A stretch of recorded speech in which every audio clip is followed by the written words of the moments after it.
Voilà, nous sommes dans live. Aujourd'hui, j'ai l'honneur d'accueillir Cindy Guis avec nous, donc on voit qui. Et donc Cindy, la première fois que je t'ai vue, tu étais en train d'écrire ton premier livre, qui est Ouais. ici, qui va faire plaisir aux familles, sur le coup, à mes clients d'une façon générale, puisque moi, ce sont les parents que je coach pour qu'ils recapturent leur liberté et que justement, c'est tout à fait ce que tu dis dans ton livre, qu'ils reprennent la responsabilité, qu'ils donnent la responsabilité à leurs enfants et que tout s'harmonise beaucoup mieux et qu'on se sente bien dans ses baskets et qu'on arrive à donner ça à nos enfants. Et depuis, tu as écrit, donc ça c'était en 2017, je crois, ou ouais, c'est ça, hein? Oui. Et depuis, tu as écrit 2 autres livres. Donc un livre qui est J'arrête d'être parfaite.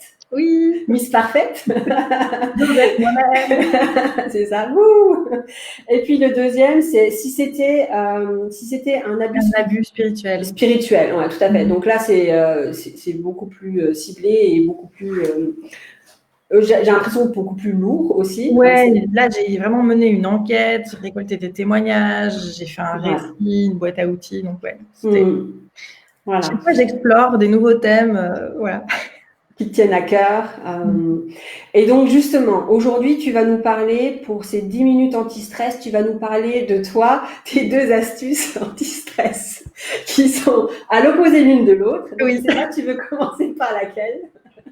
Alors, non, mais parce que tout à l'heure, on était toutes les deux, tu me dis, alors, tu vas parler un peu de quoi et tout. Donc, j'ai dit, voilà, mes 2 astuces anti-stress, c'est écrire, parce que pour moi, l'écriture, c'est autant personnellement, c'est thérapeutique, autant professionnellement, c'est notre meilleure carte de visite, je trouve. Donc, écrire, ça fait vraiment partie de mon quotidien.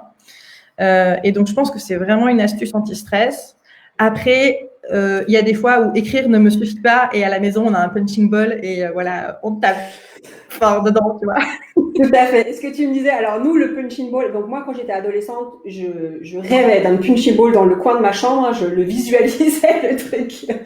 Et à la maison, en fait, ça fait 6 mois qu'on parle d'un punching ball, donc je pense qu'on va l'acheter là pour Noël. J'espère que les enfants ne vont pas voir cette vidéo.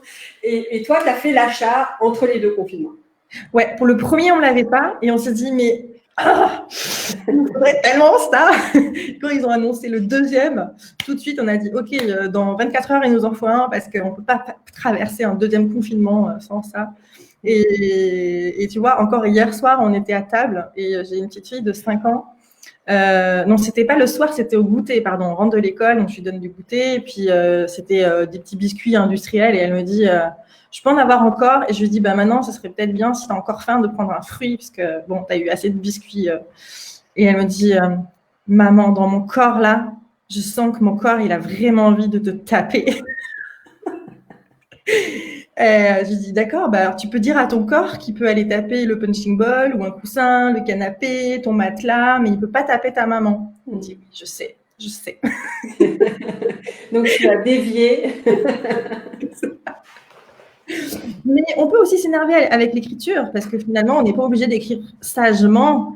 On peut écrire tout ce qu'on s'autorise pas à dire dans la journée. On peut se mettre top chrono 5 minutes de chronomètre et dire pendant 5 minutes, je ne vais pas lever le crayon de ma feuille et je vais que râler. Et ce sera mes 5 minutes de râlerie et je vais dire des gros mots. Je vais insulter des gens. Je vais dire j'en ai marre. Mais c'est mon sas de décompression. Après ça, j'ai vidé mon sac et je peux passer à autre chose et être dans une autre humeur pour le reste de la journée. Tu vois. Écrire sagement, des choses.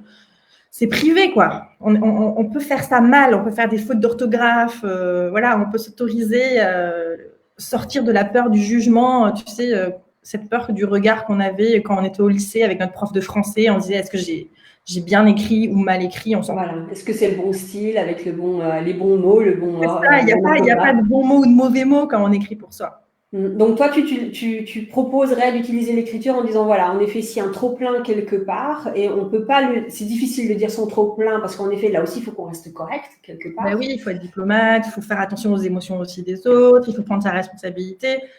Voilà, c'est lourd. C'est lourd des fois. Et donc là, en fait, ça nous permet vraiment, en effet, d'avoir quelque chose où on peut même sans trop réfléchir, tout déverser, quoi. C'est ça.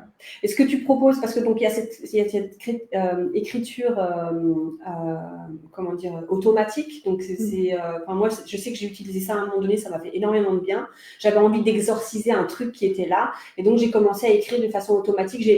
Quand j'ai gardé ce que j'ai écrit, et on a l'impression que j'étais possédée, quoi.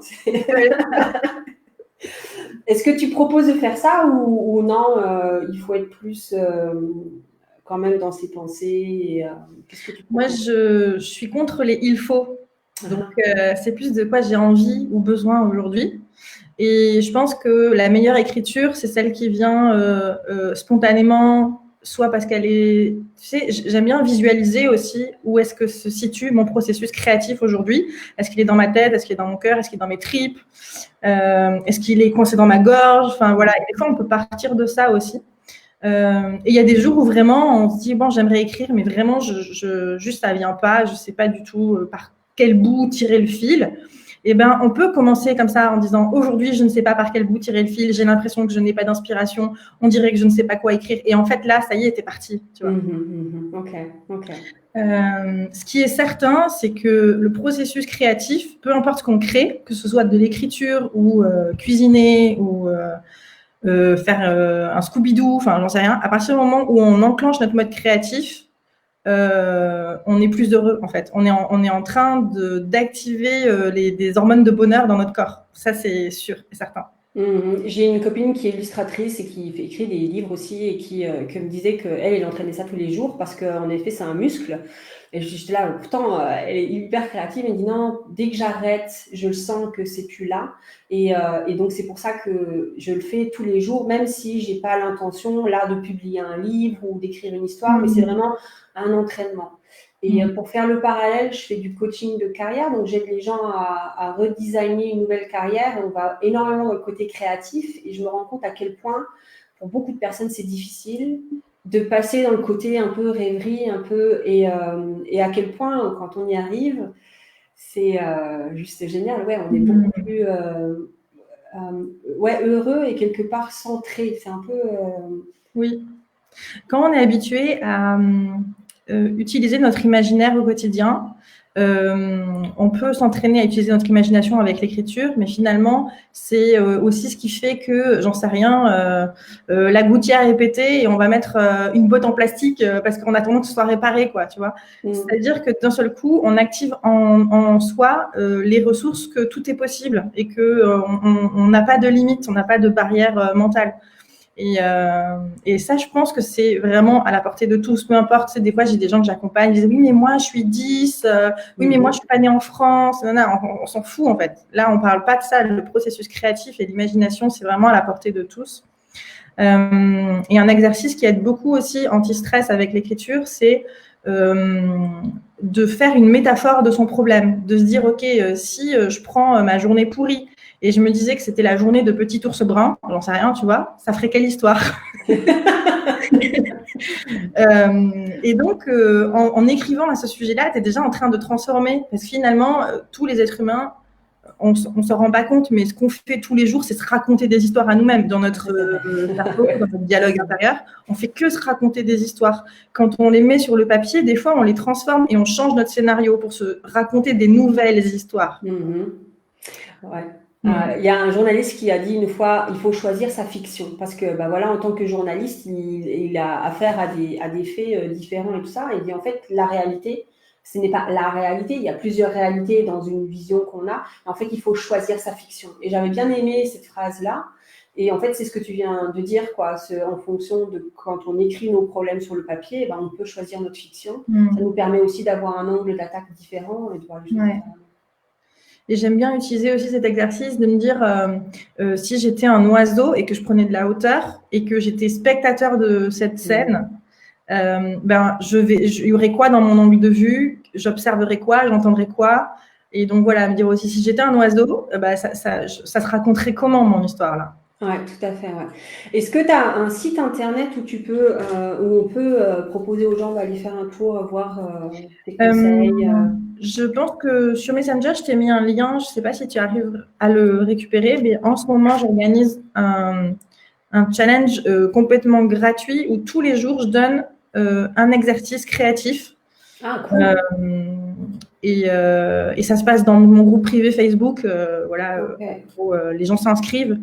Et ensuite, pendant 30 jours, tous les jours, je leur fais une proposition d'exercice court et ludique pour enclencher sa créativité. Ok, voilà, c'est ça. J'ai trouvé. Voilà. J'avais pas vu.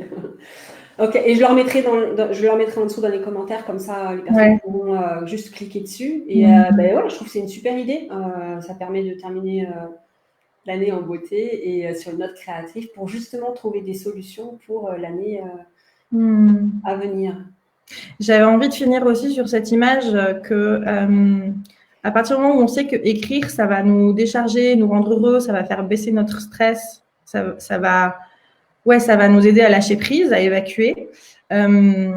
Des fois, tu sais, on a notre petit juge intérieur qui revient comme ça, en disant oui, mais ça se dit pas comme ça, attention les fautes d'orthographe, etc. Et donc moi, j'aime bien me dire, je vais à l'écriture comme je vais me balader dans la forêt. Quand je vais me balader dans la forêt, je suis pas en train de me dire, mais attends, est-ce que j'ai le bon style? Est-ce que qu'est-ce qu'on va penser de moi? Est-ce que tu vois, je sais qu'aller me balader dans la nature, ça me fait du bien, j'y vais, point. Donc c'est un peu le même processus avec l'écriture. C'est un peu, je vais dans ma forêt, tu vois, je vais dans ma bulle et je me pose pas de questions. C'est pas être dans la performance et dans le résultat, mais c'est être dans l'activité en soi, juste du bien. Oui. Et je suis pas en compétition avec qui que ce soit. Ce qui est intéressant avec cette petite voix là, comment tu l'appelles, le petit saboteur ou le petit saboteur, oui, ou le juge intérieur. Intérieur, c'est que justement quand il nous dit ça, par exemple sur l'écriture, savoir qui c'est qui parle. Justement, c'est notre prof de français de, je sais pas, seconde. Ouais. Ta mère. Voilà, tout à fait. Parce que c'est souvent intéressant, donc c'est souvent la même personne, mais bon, en fonction, là, par exemple, on parle de l'écriture, c'est possible que ce soit un professeur. Si on parle d'autres choses, c'est possible que la voix soit la voix de quelqu'un d'autre. Et c'est souvent intéressant de se dire, tiens, c'était qui parlait là? Est-ce que c'est moi? Est-ce que c'est ma voix? Est-ce que c'est la voix de ma maman? Est-ce que c'est la voix de mon professeur? Est-ce que c'est la voix de mon ancien chef? J'en sais rien, quoi. Et c'est un exercice hyper intéressant de dire, OK, si je devais personnifier ma peur ou ma voix intérieure qui me juge, si je devais le personnifier, ça serait un personnage plutôt masculin, féminin, ou ce serait, tu vois, il aurait quelle forme, quelle couleur, il aurait quelle dégaine, il se déplacerait comment dans l'espace, il aurait quel vocabulaire, et puis si je pouvais prendre un café avec lui, on se raconterait quoi? En fait, tu es déjà en train d'écrire une histoire, tu vois, et tu es en train de transformer ta voix intérieure, tu es en train de la transformer. Ouais, moi c'est un exercice que je vais faire en coaching, en effet. Mais en fait, on peut le faire aussi tout simplement en solo. Donc moi, je le fais faire en méditation. Ben oui, avec l'imaginaire. Mais en effet, on peut le faire à l'écrit aussi. Ça marche très bien. Bah, merci Cindy pour tous ces conseils-là. En plus, du coup, ça nous permet de se voir. Ben oui. Donc voilà, et puis et si vous avez des questions, contactez Cindy, allez dans son groupe, contactez en message ou au message privé ou en dessous. Et à vos cahiers, tout le monde. Oui.